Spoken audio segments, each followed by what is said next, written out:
Новопавловка айылындагы Чыңгыз Айтматов атындагы мектептин ата-энелери акча чогултуу боюнча, акча чогултууга мыйзамсыз ата-энелер фондуна акча чогултуу боюнча каршыбыз деп мына тынчтык акциясына чыгышты.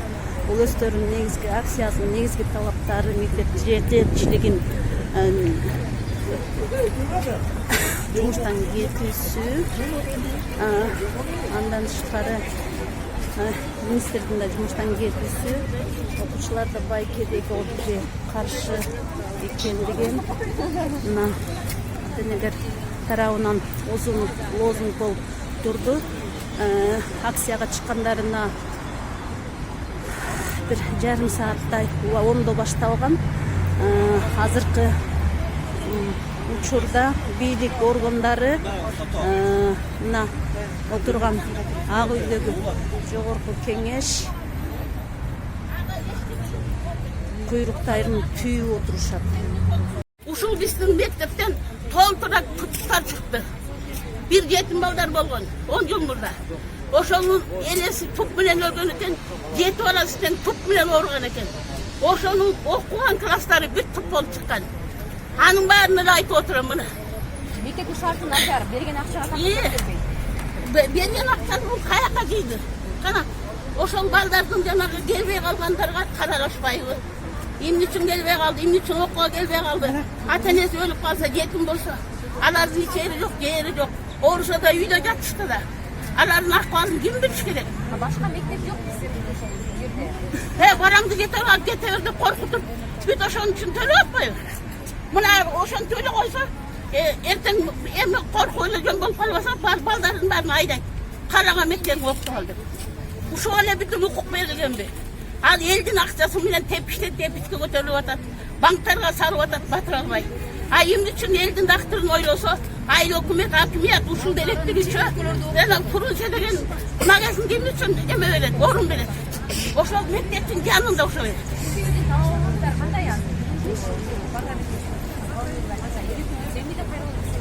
Эми эле күндөрүнө биз ушул коррупционер директорду түбөрүнү менен жок кылсын, сиңдисин да келбесин. Бул школду баспасын. Жаңы өткөн сиңдиси дагы өз специалисти медик болсо, bir жылдарда аны директор кылды. Ушунтесин антесин десе. Элди алдап эле куртуп эле келатат болду. Ушул элдин арысы эч кандай өткөн жок. Бияктын баарын осун басып коё билбейбиз. 30 эле мүнөттөн окутат, ушу 1 класста 44 окуучу. Батпай эптеп отуруп окуйт. 700 сомдо кочуктун башында биз акча төлөп эле окутчубуз. 100 сомдон башталды. 100 сомдон баарыбыз түрк, орус, бүт заводчу школга келдик. Неге 100 сомдон төлөйт? Сиз школ төлөп эле окутчу эмес беле десек, айтты эме деп. Болду эми 100 сомдон көтөрүлбөйт, 100 сомдон төлөйсүңөр деп. Эми мына 700 сомго чыкты же. Мында акыйкат барбы? Мына барбы? Адамдын үнүн басыңарбы же жокпу? Ben size efir aytыңар алып жетпейт деп. Алар жете албайсыз деп биз керексиз жумат. Биздин каныбыз төлөп алып түшпөй. Алып түшпөй эмнеге? Жакшы экенсиз. 700 сомдон. Эгерде биз рамстан соруп алып башка школ жок. Ага. Жетелеп кетти ода. Жетелеп. Мындай школда негизи директор өзү кереги жок. İşte doldur adam. 5 yıldan emneye kayra var bolboy. Emneye götürmüyor yok. 5 yıl sayın kayra. 15 yıldan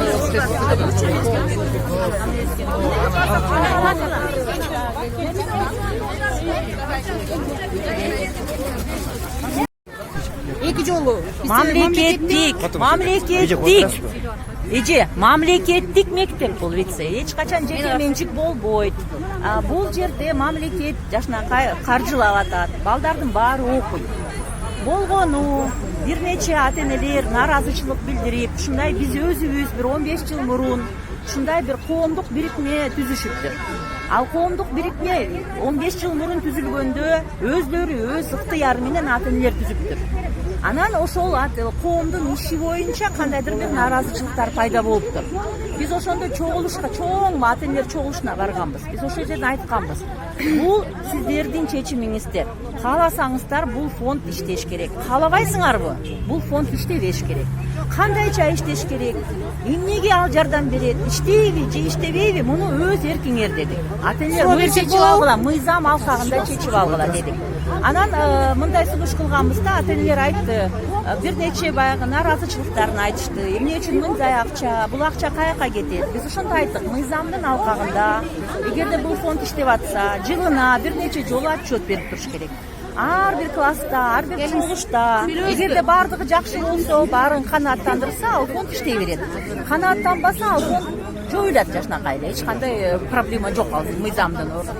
Анан эң негизгиси азыр биз балдардын окуу процесси аягына чейин окуу жылы бүтүш керек, аякташ керек. Окуу процессин эч кандай үзгүлтүккө учуратпагыла дедим. Мектепке келип, коросуна келип, мугалимдердин эч кандай күнөөсү жок, балдардын эч кандай күнөөсү жок. Балдар, мугалимдер жашнакай иштеш керек дедим. Бирок, эгерде ушул көйгөйлөрдү чече албай жатсаңар, ар бир класста жашнакай чогулуш өткөргүлө дедим. Ошол жерде бүт баарын талкуулагыла. Керекпи бул, кереги жокпу, кандай иштейт, иштебейт деп. Анан ар бир ата-энеңер өзүңөрдүн колуңарды коюп туруп чечим чыгаргыла. Бул сиздердин акчаңар, буга же бюджет, же биз министрлик, же билим берүү бөлүмү сокулуктугу кандайдыр бир мындай мыйзам алкагында силерге приказ бере албайт, буйрук бере албайт. Бул ата-энелер өзүңөр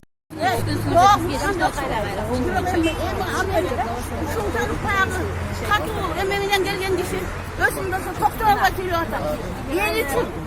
Bana benim 10 param var. 30 neverim var. Biz Abdullayevan'ın Geçersin. текшерип өтөрүп Bir yılısın. тиешерип чечим чыгарабыз. Yok, tekşirme var şimdi elektrik tekşirsin geçsin de odan. Жок, сиз айтпадыңызбы? Текшерели, эмне кылып? Kızım. Кайсы жери туура эмес? Билишиңиз керек да. Берген. Тура еместігі сол. El айтқанда, el қалп айтпайды, қалп айтса қалп айтпайды деген бар.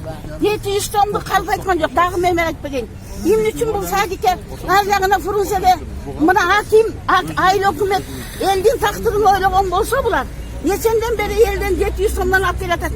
Емін үшін ошол жерге мектепті тұрғызып тұрып, дүкендін не керек бар эле? Гилейден бир мектеп турат болчу ал акчага. Ой, Фрунзеде өле дүкен ашты Гилтейден. Ошол Фрунзе койгондон мектепте Аны директор ача албайт да андай жок. Жоқ. Ой, Ким ачты? Ананча миллиондор ашты да. Аким жоқ. Дүкөн дегенде мындайда мектептин ичинде жок. Мен түшүнөйүн. Мен sana айтып берейин. Бул балдар батышпай атканын бир класста 40-тан 45-тен бала болгонду директор билеби? Билип отуруп 4,5 миң эмес. Мындан 10 жыл мурда 4,5 миң болсун. Бул кар. Эминде 6 миң 7 миң бала. Bir klasta, bu tırda birinci klastasın. 30 klas oldu. 36 klasta bir oldu. O şunu ben hesapledim. Бизден коркуп атам. Bu tırda birinci klasta. Siz өзүңүз Birimin 200 para aldı. Муну чече турган көйгөй. Бул көйгөйдү чече турган эле. Үйгөндөн айтып атат. Бул ооба мен түшүнүп атам. Yok sen 4,5 миң жайын. Мындайда директорчу, мына директор ал общественный фондго эч кандай тиешеси болбош керек. Siz azat olmаңыздар. Жок, силердин гана бул Yok акча. sen. Силердин. Мен сизди билем. Эгерде сиздер Siz передачадан чыккансыз. эгерде сиздер Siz аябай мактагансыз. Эл агартында айтат, бизге келгенсиз. Эмес бала? кое турсаңыз. Мен сиздин сөзүңүздү билем Мен бир жакшы. сүйлөм айтайын аягына чейин. Siz advokatsız. Чисто адвокат. Эгерде Болду. сиздер бул фонд акча бизге кереги жок бул фонд десеңиз, фондугар болбойт. Түшүнүктү. Мамлекеттик берсе жашнакай окуй берет. Yok, al ordunda kalganга юридический дагы, адамгерчилик дагы, моральный дагы акысы жок.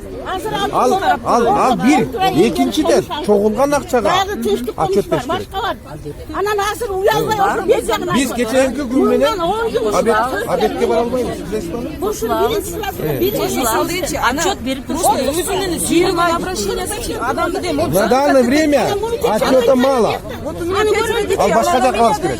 биринчи отчет берсин да сиздерге.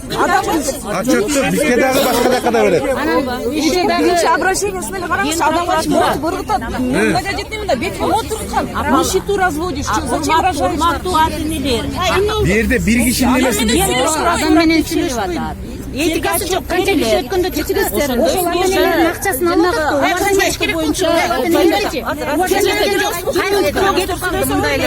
министрлигинде замминистр Чынара Салташевна келип Салташевна келип алып кечиресиздер келип туруп жанагы акча чогултуу боюнча 500 сомдуктарды жана 700 сомдуктарды голосование коюп өзүнө чечкиле деп кеткен, кантип түшүнсөк болот? Жок. Мен 500 сомуңарды, 700 сомуңарды чечкиле деген жокпу. Мен айттым, бул ата-энелер түзгөн коомдук бирикме деп атасыздар дедим. Ата-энелер айтып атат, ооба, биз түзгөнбүз. Канча жыл мурун? 15 жыл мурун. Мен айттым, бул мамлекеттик мектеп. Силер коомдук жанагы фондду түзөсүңөрбү, түзбөйсүңөрбү? Балдар окуйт бул жерде. Ал эми жанагындай коомду түзүп алсаңар өзгөрү башкарышыңар керек дедим. Канча сомдон аласыңарбы? Түзөсүңөрбү? Бул фонд керекпи? Кереги жокпу? Баарын ата-энелер чечет. Биз деген мамлекет, бул мектеп кандай болбосун балдарыңар окуйт. Мектеп жашынакай эгерде ата-энелер чече албай жатса, эл прокуратура текшерип атат. Сизге де 5 ата-энелер чечет. Андай талап турайбыз. Сиздер бул мамлекеттик мектепте ата-энеси менен мамлекеттик мектеп силер окуйсуз. Мамлекеттик мектепте бекер окуш керекпи же кандай? Акча төлөп окуш керекпи? Мамлекеттик мектепте силер бекер окуйсуңар. Мамлекеттик Эгерде бекер өз балоңор менен кандайдыр бир фондду мурда эч кимден сурабай түзүп алыптырсыңар. Эми өзүңөр башкарып. Кечиресиздер, дагы суроо. Аны министрликте сураган эмес. Ата-энелер фонду сураган эмес. ата-энелер фондуна чогулуп аткан акчага министрликтин тиешеси жок болсо, анда эми үчүн милдеттүү түрдө тапшырма берип атасыздар. Мен тапшырма берип атам ата-энелерге. Класстык чогулушта өткөрүп, ошол фонд керекпи силерге, кереги жокпу, өзүңөр чечкиле деп атам. Мугалимдер өздөрү именно жетекчинин артынан денеге жазып берип атпайбы, акчаны алып келгиле. Болбойт. Мугалимдер ал фонд коюп түрдө кандай? станция жазып атпайбы. Сиз бир келе мындай, бир келе эметеличи сүйлөшөлү, келгиле.